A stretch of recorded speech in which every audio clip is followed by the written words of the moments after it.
So, guten Morgen. Das ist der 5. Tag. Ich bin wieder unterwegs. Ich habe gerade Wächter verlassen. Habe sehr gut geschlafen im Hotel. Und ja, an sich fühle ich mich sehr gut. Nur mein linkes Knie macht immer noch Ärger. Tut sogar noch ein bisschen mehr wie als gestern. Ich muss also heute noch ein bisschen vorsichtig sein. Ich hoffe, ich schaffe es trotzdem bis Münster. Aber das werde ich dann unter Tag entscheiden. Ansonsten muss ich vielleicht in Osnabrück oder irgendwo dazwischen Pause einlegen, wenn es nicht geht. Weil ich habe keine Lust, dass es nachher ein ernsthaftes Problem wird. Aber vielleicht verschwindet das auch, wenn ich wieder einigermaßen warm gefahren bin. Vor allem ist es jetzt gerade, es ist arschkalt. Es sind, glaube ich, nur so 4 oder 5 Grad. Ich habe eine kurze Hose an. Aber das ist jetzt nicht so das Problem. An den Beinen friere ich nicht wirklich. Das ist dann eher am Oberkörper. Trotz Jacke und allem. Vielleicht ziehe ich gleich noch den Fließpullover drunter. Aber ich fahre jetzt erstmal ein paar Meter. Vielleicht wird mir dann warm.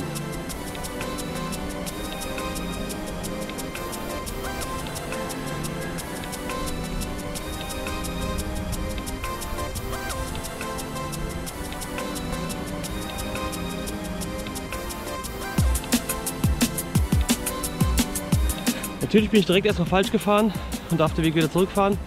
Bin eine Straße zu früh abgebogen.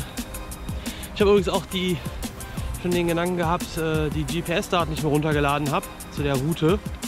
Was ich mir vorstellen könnte, warum die ab und an mal zumindest leicht, meistens ist es eine Parallelstraße oder sowas, abweicht. Oder auch diese kurzen Abschnitte, wo es dann irgendwie 50 oder 100 Meter eine Straße runterführt und dann zurück. Es könnte natürlich sein, dass, oder vermute ich mal, dass jemand die Strecke gefahren ist, das aufgezeichnet hat und dann da hochgeladen hat. Und derjenige vielleicht auch ab und zu mal eine Straße verpasst hat oder mal falsch abgebogen ist und umdrehen musste, so wie mir das jetzt auch schon ein paar Mal passiert ist. Klingt zumindest plausibel. Vielleicht ist das der Grund dafür, dass es nicht zu 100% übereinstimmt. Naja, solange ich am Ziel ankomme, ist alles okay. So, jetzt nur die richtige Straße nehmen. Das heißt, eine weiter. Ich bin nämlich jetzt hier, wo ich gerade rauskomme, abgebogen. Und ich muss noch hier ein Stückchen runter und gleich rechts abbiegen.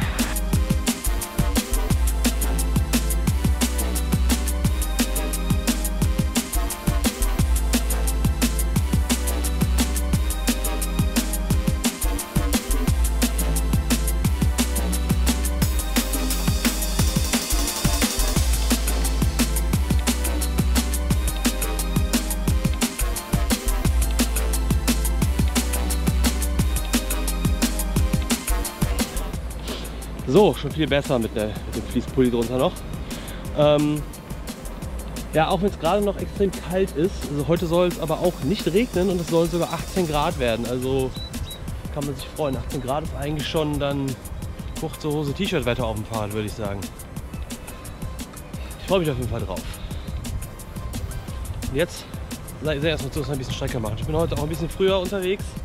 Sonst bin ich erstmal zwischen 9 und halb 10 losgekommen, also relativ spät, eigentlich immer viel später, als ich eigentlich immer geplant hatte. Heute bin ich um 7:45 losgefahren, schon mal etwas besser. Und dann komme ich vielleicht heute auch ein bisschen früher an. Hoffen wir mal das Beste und dass das Knie mitspielt.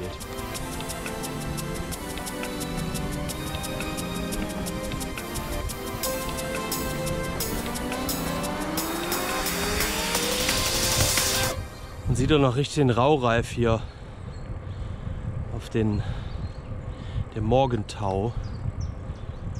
Eigentlich sehr schön.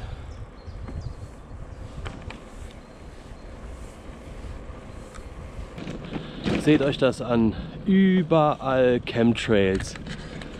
Und ich habe meinen Aluhut nicht dabei. So ein Scheiß.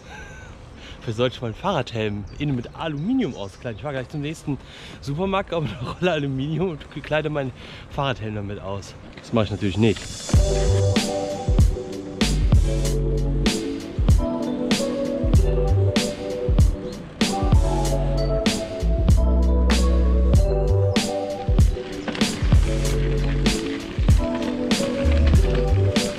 Morgen.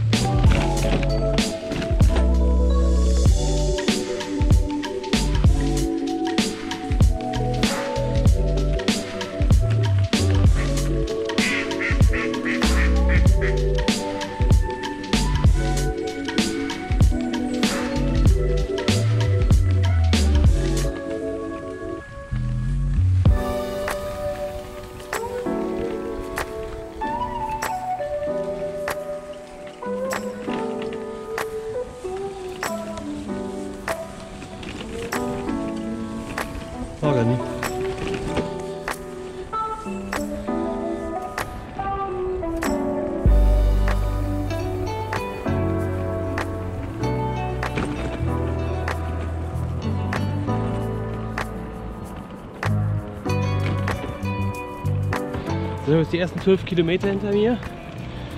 Das linke Knie wird langsam auch besser. Es tut zumindest, also ich merke es noch, aber es tut nicht mehr wirklich weh. Wahrscheinlich jetzt auch wieder einigermaßen eingefahren. Ja, und ich schätze mal noch, ja, ungefähr 30, 40, ja, sagen wir mal 40 Kilometer ungefähr. Oder genau genommen eigentlich 35. Dann bin ich auf der Hälfte der Tour angekommen. Es sind ja 1055 Kilometer.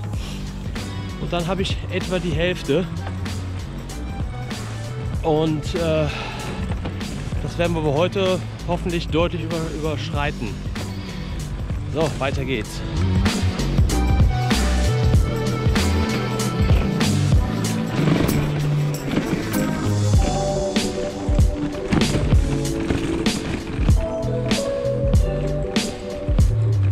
Okay, hier regnet es wieder Eicheln. Mir ist auch, war das vorgestern glaube ich, ist mir auch eine Eichel voll auf den Helm geknallt. Das war richtig laut. Ich habe mich total erschrocken. Ich glaube, hätte ich keinen Helm angehabt, hätte das glaube ich echt ordentlich wehgetan. So hat es nur verdammt laut geklackt.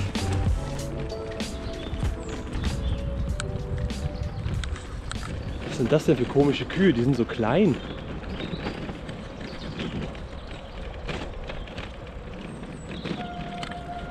Oder sind es einfach nur junge Kühe, aber sehen irgendwie nicht danach aus.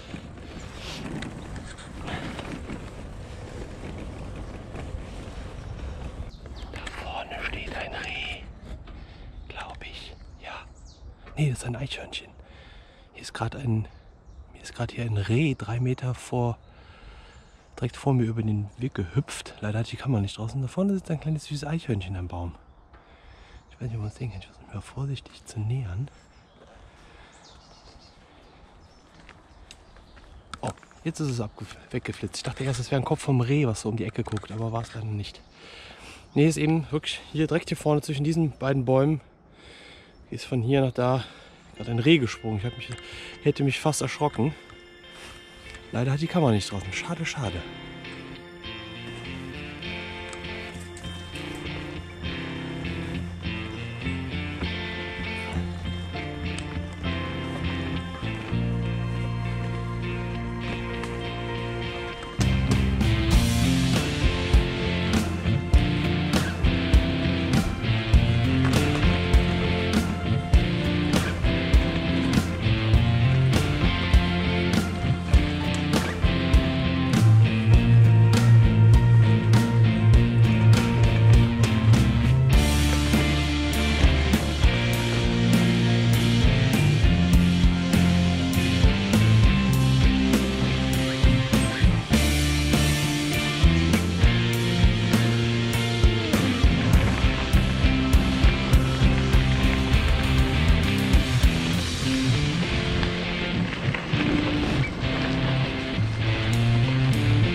Alle aufgucken und wegrennen.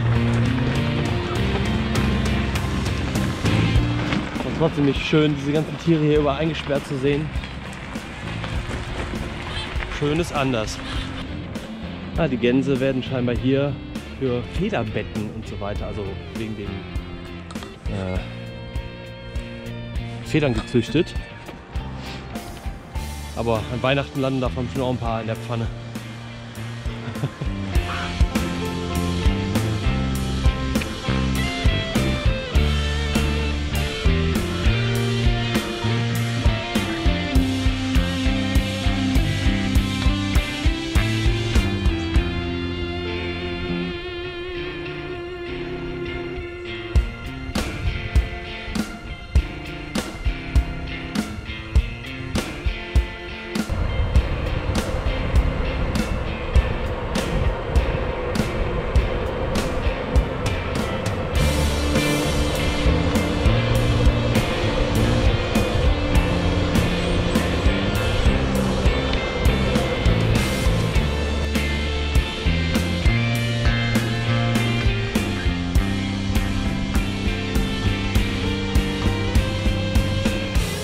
Ja, hier geht es gerade sehr schön bergab. Macht Spaß, aber leider wissen wir alle, wo es bergab geht, geht es irgendwann auch wieder bergauf. Heute habe ich auch viele Höhenmeter vor mir, also im Vergleich zu den anderen Tagen, also ungefähr 600. In den anderen Tagen waren es eher so zwischen 200 und 300, also sehr entspannt.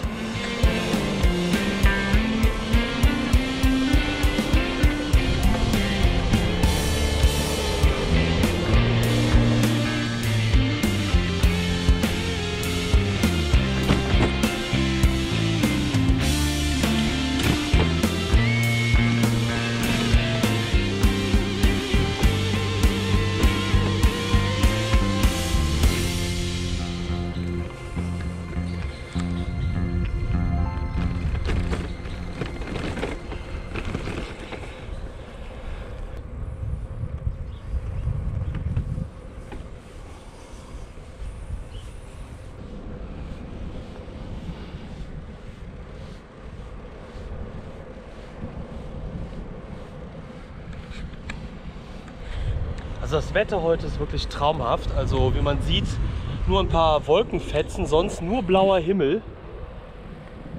Egal wohin man schaut.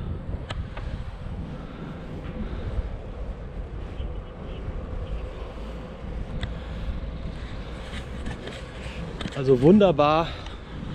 Ich denke auch noch ein, zwei Stündchen. Wir haben jetzt halb eins. Ich denke mal so ein, zwei Stündchen wird es wahrscheinlich auch warm genug sein, dass ich die Jacke ausziehen kann. Wenn das so weitergeht, bin ich zufrieden. Ich habe jetzt 50 Kilometer hinter mir. Und ja, mal gucken, wie weit wir heute kommen. Ich hoffe, es klappt bis Münster. Ich fühle mich momentan sehr gut. Beine machen mit. Knie machen auch nicht mehr so viele Probleme. Ist auch noch besser geworden. Auf jeden Fall, so ist es schön. So gefällt mir das.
Geht es jetzt schon einige Kilometer, nur schnurstracks geradeaus. Aber dafür ist es eine scheinbar relativ frisch asphaltierte Straße. Wenigstens das.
So, jetzt sind es bis zum Ziel in Aachen nur noch 512 Kilometer. Das heißt, ich habe über die Hälfte schon geschafft.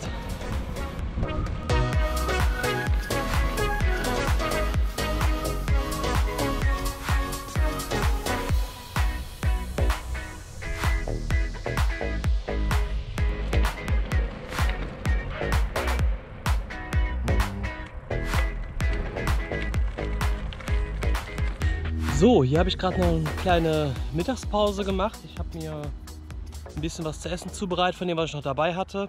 Nämlich wieder ein Milchreis. Diesmal ist es auch besser gelungen. Ich dachte, ich hatte das eigentlich auch gefilmt, aber irgendwie war die Kamera im Fotomodus und nicht im Videomodus. Also habe ich nichts aufgenommen. Naja, macht nichts. Jetzt geht es weiter. Ich habe auch schon in Osnabrück angerufen. Da gäbe es einen Campingplatz, auf den ich könnte, falls ich nicht weiterfahren möchte. Aber sobald ich in Osnabrück bin, gucke ich mal, ob ich noch was hinter Osnabrück oder sogar Münster finde und dann mal gucken, wie weit es noch ist. Ich weiß es noch nicht. Also es ist doch weiter, als ich gedacht hätte und ja, ich werde das jetzt ganz spontan entscheiden.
So, ich bin jetzt in Osnabrück angekommen.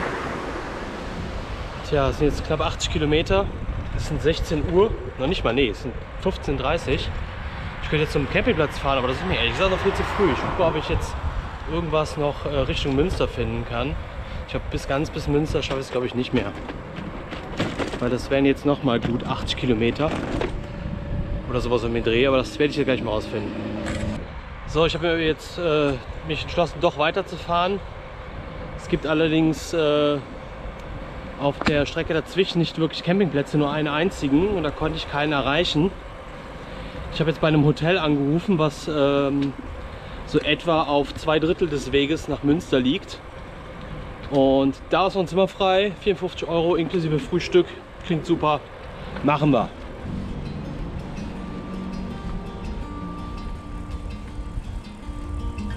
Ich wollte zwar eigentlich wieder zelten, aber 15:30 Uhr schon Feierabend zu machen, ist mir einfach viel zu früh. Und vor allem nach 80 Kilometern, also so 40 muss ich mindestens noch schaffen.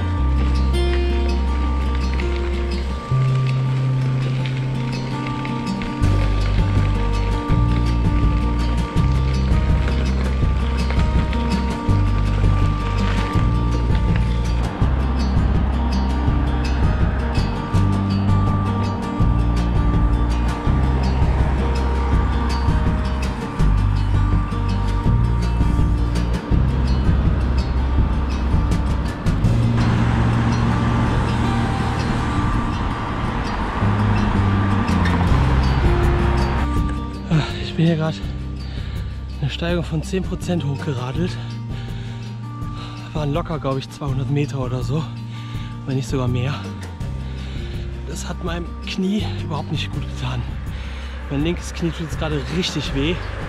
Auch viel schlimmer, als das rechte überhaupt jemals wehgetan hat. Noch viel schlimmer als heute Morgen. Ich hoffe, dass sich das wieder legt. Oh, das ist nicht gut. Ich kann kaum treten gerade. Aber ich hoffe, wenn es jetzt gleich wieder flacher wird, dass es dann wieder besser wird. Oh, so 10% Steigung mit dem Gepäck macht keinen Spaß. Jetzt geht es erstmal hier weiter. Oh. Ah, falscher Gang. Ich hätte mich wieder ein bisschen hochgeschaltet. So.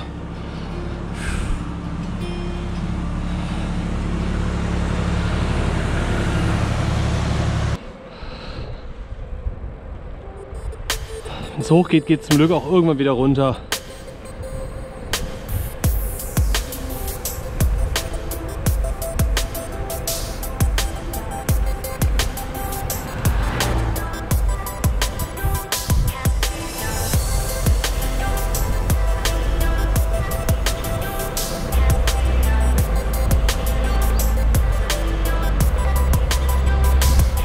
So macht das Spaß.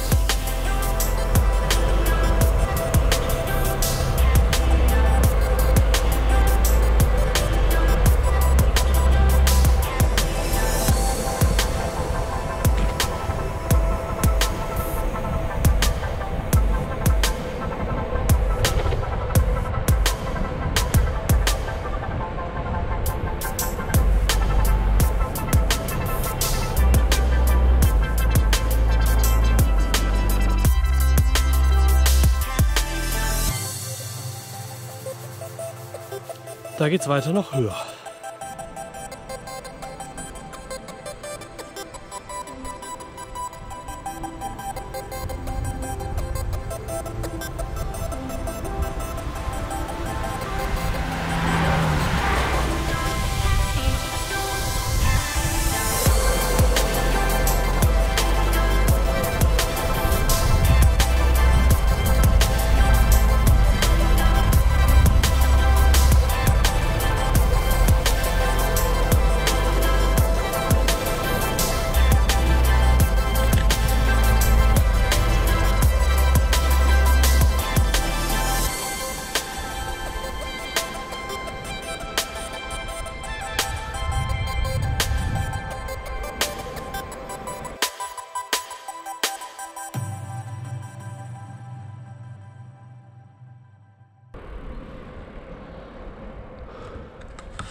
Ja, das hier ist schon mal ein kleiner Vorgeschmack auf die letzte Etappe durch die Eifel, weil hier geht es auch ganz schön bergauf und bergab.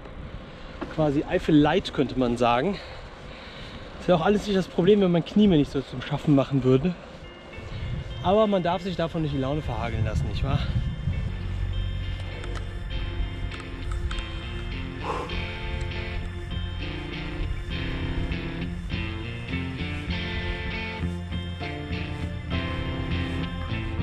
Also es ist wirklich sehr schön und ruhig und idyllisch hier oben.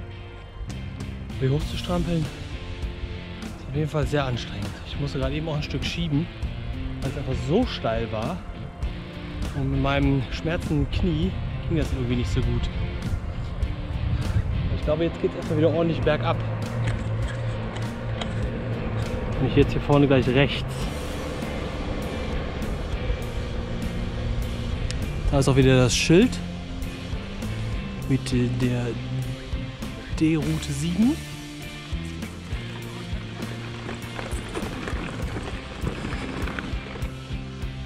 Schaut sich das mal an, das sieht auch toll aus. Da geht es jetzt geradeaus.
geht's gut bergab. Angeblich soll hier jetzt irgendwo ein Pfad sein, den ich lang fahren soll, aber ich sehe hier nicht wirklich einen Pfad. Keine Ahnung, aber ich kann der Straße folgen, dann komme ich da auch raus, wo ich hier angeblich jetzt lang fahren soll. Mit dem Mountainbike würde ich das je nachdem noch riskieren, aber jetzt nicht mit dem Trekkingfahrrad. Und total cool, aber da wollte ich jetzt eben nicht anhalten und die Kamera rausholen, weil oben war die Straße relativ viel befahren. Aber es sah total abgefahren aus. Da war irgendeine Firma, die Rohstoffe verarbeitet oder keine Ahnung, oder handelt. Und die ganzen Bäume da, die da standen, also wirklich alle, die waren alle tiefgrau, weil die alle mit so einem Staub belegt waren. Das sah total abgefahren aus.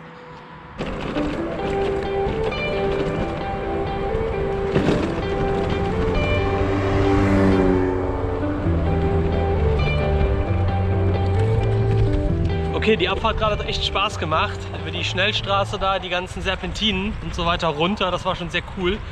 Da wollte ich jetzt nur nicht filmen, weil da bin ich mit gut 50 km/h runtergebrettert und das wollte ich dann nicht einhändig machen. Das war mir dann doch ein bisschen zu gefährlich. Aber es hat Spaß gemacht. Und ich hoffe, dass jetzt erstmal die Berge, so sieht es auch scheinbar aus, erstmal vorbei sind. Das heißt, dann schaffe ich jetzt hoffentlich mal ein bisschen Strecke zu machen bis zum Hotel.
So, allzu lang kann es nicht mehr dauern.